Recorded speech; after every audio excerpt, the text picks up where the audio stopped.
Global Degree College Peshawar introduces online classes for FSC students under the supervision of its founder, Engineer Muhammad Salim Khan. For more updates, please subscribe our channel.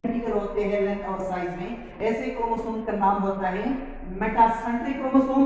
और metacentric chromosome का आप लोग shape देख ले तो usually ये x shape होते हैं, एक्स। दूसरा टाइप ऑफ क्रोमोसोम जिसको हम बोलते हैं सब मेटासेंट्रिक। तो सब मेटासेंट्रिक क्रोमोसोम कौन से क्रोमोसोम है? ऐसे क्रोमोसोम्स जिसमें upper chromatid little bit small होते हैं as compare to the lower chromatid. Lower chromatid length में लंबे लंबे होते हैं, अपर क्रोमेटिड जो है वो लोअर क्रोमेटिड के मुकाबले में जरा लेंथ में कम होती है। ऐसे क्रोमोसोम को हम बोलते हैं सब metacentric chromosomes. The chromosome in which both the chromatid are not absolutely identical, but the upper chromatid are little bit longer than the lower, longer, shorter, or little bit shorter than the lower ones. तो कहने का मतलब ये हुआ बेटा कि सब metacentric chromosome ऐसी क्रोमोसोम होंगी जिसमें अपर क्रोमेटिड लेंथ में शॉर्ट होते हैं और लोअर क्रोमेटिड जो है वो लेंथ में बड़े बड़े होते हैं। एक्रोसेंट्रिक क्रोमोसोम जो है ये तीसरा टाइप है क्रोमोसोम का जिसमें अपर क्रोमेटिड जो है इंतहाई स्मॉल होती है। ये देख लें, ये अपर क्रोमेटिड है जो कि इंतहाई साइज में या लेंथ में स्मॉल है, और लोअर क्रोमेटिड जो है ये काफी बड़े बड़े हैं। तो किस तरह मैंने लिखा है, the upper chromatid are extreme small like a birds and the lower are too large. ऐसे क्रोमोसोम्स आप देख रहे हैं, इसका शेप आता है जे शेप, लेकिन सब मेटासेंट्रिक क्रोमोसोम का शेप उमूमन जो है ये एल शेप होता है। इसके अलावा टेलोसेंट्रिक क्रोमोसोम्स, टेलोसेंट्रिक क्रोमोसोम ऐसे क्रोमोसोम्स हैं जिसमें अपर क्रोमेटिड बिल्कुल नहीं होती, अपर क्रोमेटिड मिसिंग होता है, और लोअर क्रोमेटिड जो है वो एक नॉर्मल लेंथ का होती है। The upper chromatid are missing. और ऐसे क्रोमोसोम्स का शेप आप लोग देख ले वी शेप है। यहाँ पे देख ले, ये लोअर क्रोमेटिड है जो कि मैं बना रहा हूँ ये, और अपर क्रोमेटिड ये सेंट्रोमेर्स है, अपर क्रोमेटिड बिल्कुल नहीं है। तो ऐसे क्रोमोसोम जिसमें अपर क्रोमेटिड ना हो, लोअर क्रोमेटिड मौजूद हो और इनका शेप नॉर्मली वी शेप हो, ऐसे क्रोमोसोम्स को हम बायोलॉजी में टेलोसेंट्रिक क्रोमोसोम बोलते हैं। क्रोमोसोम की शेप के अलावा इनकी तादाद है, नंबर है। तो number of chromosome are variable. मुख्तलिफ इंडिविजुअल के अंदर क्रोमोसोम की तादाद मुख्तलिफ होती है। फॉर एग्जांपल मंकी के अंदर 48 क्रोमोसोम है, ह्यूमन के अंदर 46 क्रोमोसोम है, ड्रासोफिला के अंदर 8 क्रोमोसोम है, पी प्लांट के अंदर 14 क्रोमोसोम है। तो कहने का मतलब ये हुआ कि क्रोमोसोम की तादाद मुख्तलिफ इंडिविजुअल में मुख्तलिफ होती है।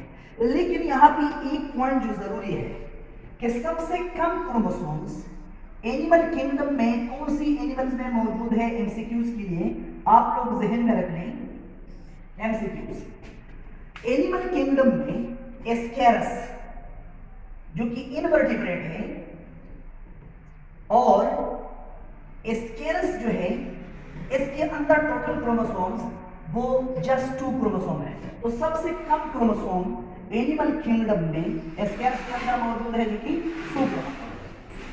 इसके बाद सवाल ये पैदा होता है कि फॉर्मेशन क्रोमोसोम किस चीज से बनते हैं? तो यहाँ पे मैंने लिखा है कि formation of chromosomes take place from chromatin material. Chromatin material क्या होता है? न्यूक्लियस के अंदर एक खास मटेरियल है जिसको हम बोलते हैं क्रोमेटिन मटेरियल, और इस क्रोमेटिन मटेरियल से सेल डिविजन्स के दौरान इनके कंडेंसेशन से, वाटर रिमूवल या कंडेंसेशन से फ्यूचर में फिर क्रोमोसोम बनते हैं। तो कहने का मतलब ये हुआ बेटा कि फॉर्मेशन जो है क्रोमोसोम का वो होता है क्रोमेटिन मटेरियल। इसके बाद बात आती है कंपोजिशन की कि क्रोमोसोम किस चीज से मिलकर बना हुआ है। तो chromosome is composed of DNA and histone proteins. Chromosome 2 चीजों से मिलकर बना हुआ है, एक है डीएनए जो कि जेनेटिक मटेरियल है, और दूसरा इसके साथ है हिस्टोन प्रोटीन। इन हिस्टोन प्रोटीन की तादाद कितनी होती है? तो यहाँ पे मैंने लिखा है number of histone protein. Histone protein are 5 pair. ये उम्मन जोड़ों की शक्ल में होती है। कितने जोड़े हैं? 5, जिनसे टोटल बनते हैं 10। और इन क्रोमोसोम और इन हिस्टोन प्रोटीन को नॉर्मली हम नाम दे देते हैं H1 histone protein number 1, histone protein number 2A, histone protein number 2B, histone protein number 3 और हिस्टोन प्रोटीन नंबर 4। ये 5 पेयर मौजूद है। इन 5 में अगर हम देख लें तो ये 4 ये इकट्ठे मौजूद होती है, H1 इनसे जुदा होता है। कहने का मतलब ये हुआ कि H2A, H2B, H3 और H4 ये एक ही जगह पे मौजूद होती है और H1 जो है वो अलग-अलग मौजूद होती है। अब आगे नेक्स्ट लेक्चर में हिस्टोन प्रोटीन के हवाले से कि ये हिस्टोन प्रोटीन और इसका फंक्शन क्या है और इस पर चार्ज। तो चार्ज आप लोग यहाँ पे नोट करें कि histone protein usually positively charge है। हिस्टोन प्रोटीन सारे पॉजिटिवली चार्ज प्रोटीन है। क्योंकि डीएनए पर नेगेटिव चार्ज होता है, हिस्टोन प्रोटीन पर पॉजिटिव चार्ज होता है, तो डीएनए के स्ट्रक्चर को मेंटेन रखने के लिए हिस्टोन प्रोटीन जो है वो एक अहम किरदार अदा करते हैं। कहने का मतलब ये हुआ कि histone protein stabilise the structure of DNA. Next इंशाल्लाह हम नेक्स्ट लेक्चर में पढ़ेंगे कि हिस्टोन प्रोटीन कैसे अरेंज होती है और उन हिस्टोन प्रोटीन की इर्द गिर्द डीएनए कैसे जो है ट्विस्टेड फॉर्म में मौजूद होता है और आगे डीएनए के स्ट्रक्चर के हवाले से भी हम बात करेंगे इंशाल्लाह नेक्स्ट लेक्चर में।